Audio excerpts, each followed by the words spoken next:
നമസ്കാരം പ്രിയമുള്ളവരെ, പശ്ചിമേഷ്യയെ സംബന്ധിച്ച് വളരെ സങ്കീർണമായ നിമിഷങ്ങളിലൂടെയാണ് കടന്നു പോകുന്നതെന്ന് പറയാം. അന്താരാഷ്ട്ര മാധ്യമങ്ങളിലൊക്കെ നിറഞ്ഞു നിൽക്കുന്ന പ്രധാനപ്പെട്ട റിപ്പോർട്ടുകളൊക്കെയും സൂചിപ്പിക്കുന്നത് അങ്ങനെ തന്നെയാണ്.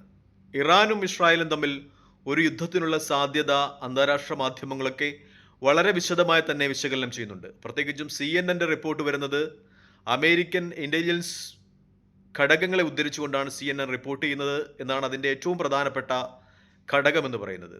ഇസ്രായേൽ ഒരുപക്ഷേ ഇറാന്റെ ആണവായുധ നിലയങ്ങൾ ആക്രമിക്കുവാനുള്ള സാധ്യത ഈ അടുത്ത ദിവസങ്ങളിൽ വളരെ കൂടുതലാണെന്ന് അമേരിക്കൻ ഇന്റലിജൻസ് ബ്യൂറോയെ ഉദ്ധരിച്ചുകൊണ്ട് CNN പോലെയുള്ള അന്താരാഷ്ട്ര മാധ്യമങ്ങൾ റിപ്പോർട്ട് ചെയ്യുകയാണ്. പ്രത്യേകിച്ചും ഇസ്രായേൽ അതുമായി ബന്ധപ്പെട്ട് ഇറാന്റെ ആണവായുധ കേന്ദ്രങ്ങൾ ആക്രമിക്കുന്നതിനുമായി ബന്ധപ്പെട്ട വ്യോമ പരിശീലനം സൈനികർക്ക് നൽകി വരുന്നതായ റിപ്പോർട്ടുകളും സൈനിക നീക്കങ്ങളെയൊക്കെ ഉദ്ധരിച്ചുകൊണ്ട് അമേരിക്കൻ സൈനിക ഇന്റലിജൻസിനെ റിപ്പോർട്ട് കോട്ട് ചെയ്തുകൊണ്ട് CNN റിപ്പോർട്ട് ചെയ്യുന്നു എന്നാണ് ഏറ്റവും പ്രധാനപ്പെട്ട വാർത്ത അന്താരാഷ്ട്ര മാധ്യമങ്ങളിലൊക്കെ നിറഞ്ഞു നിൽക്കുന്നത്. പ്രത്യേകിച്ചും അമേരിക്കയുടെ എതിർപ്പുണ്ട്. കാരണം അമേരിക്കയും ഇറാനും തമ്മിൽ ഒരു ആണവായുധ ചർച്ചയുടെ വക്കിലാണ്. ആ ചർച്ച 4 ഘട്ടങ്ങൾ പിന്നിട്ട് കഴിഞ്ഞു. ചില ശുഭാപ്തിദായകമായ വാർത്തകൾ ഉണ്ടാകുന്നു എന്ന ധാരണ അന്താരാഷ്ട്ര മാധ്യമങ്ങൾക്കിടയിലുണ്ട്. അപ്പോൾ ഇങ്ങനെയൊരു യുദ്ധം ഇസ്രായേൽ ഇറാനെതിരെ ചെയ്യുന്നത് അമേരിക്കയെ സംബന്ധിച്ച് എതിർപ്പുളവാക്കുന്ന ഘടകമാണെങ്കിലും ഇപ്പോൾ ഇസ്രായേലിന്റെ തനി വഴിയെ ഇസ്രായേൽ ഒറ്റയ്ക്ക് അമേരിക്കയുടെ പിന്തുണ ഇല്ലാതെയും മുഖത്തേക്ക് പോകുന്നു എന്ന വാർത്ത തന്നെയാണ് അന്താരാഷ്ട്ര മാധ്യമങ്ങളിലൊക്കെ നിറഞ്ഞു നിൽക്കുന്ന ഏറ്റവും പ്രധാനപ്പെട്ട വാർത്ത എന്ന് പറയുന്നത്. മറ്റൊരു വാർത്ത കൂടി അന്താരാഷ്ട്ര മാധ്യമങ്ങളൊക്കെ റിപ്പോർട്ട് ചെയ്യുന്നുണ്ട്. ഐക്യരാഷ്ട്ര ദുരിതാശ്വാസ തലവന്റെ പ്രസ്താവനയുമായി ബന്ധപ്പെട്ടതാണ്. അദ്ദേഹം പറയുന്നത് അടുത്ത 48 മണിക്കൂറിനുള്ളിൽ 14,000 കുട്ടികൾ ഗസയിൽ പട്ടിണി കൊണ്ട് മരിക്കുമെന്നാണ്. കാരണം കഴിഞ്ഞ കുറേ നാളുകളായി ഇസ്രായേൽ ഗസയിൽ സമ്പൂർണ്ണ ഉപരോധമാണ് ഏർപ്പെടുത്തിയിരിക്കുന്നത്.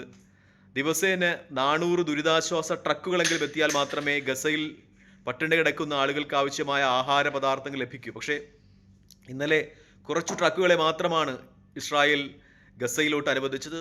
വളരെ നാളുകൾ കുറച്ചു ട്രക്കുകളെ മാത്രമേ, വളരെ ചെറിയ അംശം ട്രക്കുകളെ മാത്രമാണ് കയറ്റിവിടുന്നത്. കുറച്ച് ഗോതമ്പ് പൊടിയോ അതുപോലെയുള്ള ബേബി പൗഡറോ ഒക്കെ മാത്രമാണ് ഇസ്രായേൽ അനുവദിക്കുന്നത്. അതും എയ്തൻ അലക്സാണ്ടർ എന്ന് പറയുന്ന അമേരിക്കൻ ബന്ദിയെ മോചിപ്പിച്ചതിൻ്റെ ഫലമായി പശ്ചിമേഷ്യയിലെ രാജ്യങ്ങളുമായി നടത്തിയ ചർച്ചകളുടെയൊക്കെ ഫലമായിട്ടാണ് ഈ കഴിഞ്ഞ ദിവസങ്ങളിൽ കുറച്ച് ദുരിതാശ്വാസ സാധനങ്ങൾ അനുവദിച്ചത്. അത് കടുത്ത പട്ടിണിയിലാണ് ഗസ എന്ന റിപ്പോർട്ടുകളാണ് അന്താരാഷ്ട്ര മാധ്യമങ്ങളിലൊക്കെ നിറഞ്ഞു നിൽക്കുന്നത്.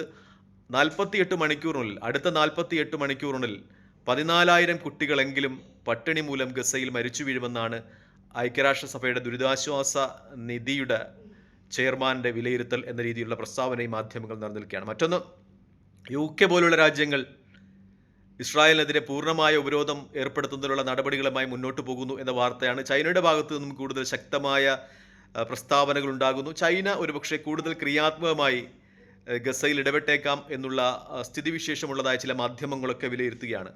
പ്രത്യേകിച്ച് അന്തർദേശീയ മാധ്യമങ്ങളുടെയൊക്കെ ഒരു വിലയിരുത്തലനുസരിച്ച് സമ്പൂർണ്ണമായും ഗസയെ ഒഴിപ്പിക്കുവാനാണ് ഇസ്രായേൽ ശ്രമിക്കുന്നത് എന്ന വാർത്ത പുറത്തു വരികയാണ്.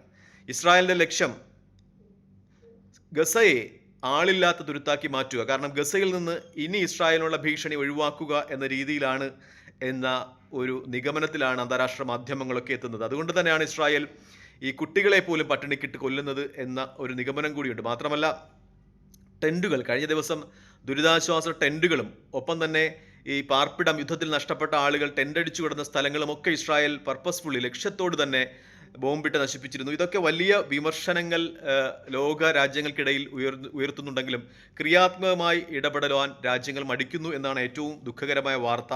താക്കീതുകളൊക്കെ ഉണ്ടാകുന്നു, പക്ഷേ ക്രിയാത്മകമായ ഇടപെടലുക്ക് ലോകരാജ്യങ്ങൾ മടിച്ചു നിൽക്കുന്നു എന്നാണ് ഏറ്റവും പ്രധാനപ്പെട്ട വാർത്ത. എന്തായാലും ഈ നിമിഷങ്ങളിൽ ലോകം ചർച്ച ചെയ്യുന്ന ഏറ്റവും പ്രധാനപ്പെട്ട വാർത്തകളിൽ ഒന്ന്, ഇസ്രായേൽ ഇറാന്റെ വ്യോമ നിലയങ്ങൾ ആക്രമിച്ചേക്കാം എന്നതും ആണവ നിലയങ്ങൾ ആക്രമിച്ചേക്കാം എന്നതും അതുമായി ബന്ധപ്പെട്ട പരിശീലനങ്ങൾ ഇസ്രായേൽ തുടങ്ങി എന്നതും.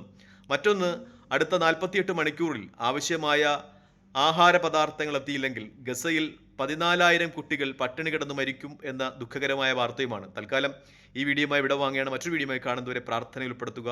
നന്ദി, നമസ്കാരം, ജയ് ഹിന്ദ്. വീഡിയോ ഇഷ്ടപ്പെടുന്നുണ്ടെങ്കിൽ ലൈക്ക് ചെയ്യുക, ഷെയർ ചെയ്യുക, കമൻറ്റ് ചെയ്യുക. മറ്റൊരു വീഡിയോയുമായി കാണുന്നവരെ പ്രാർത്ഥനയിൽ ഉൾപ്പെടുത്തുക.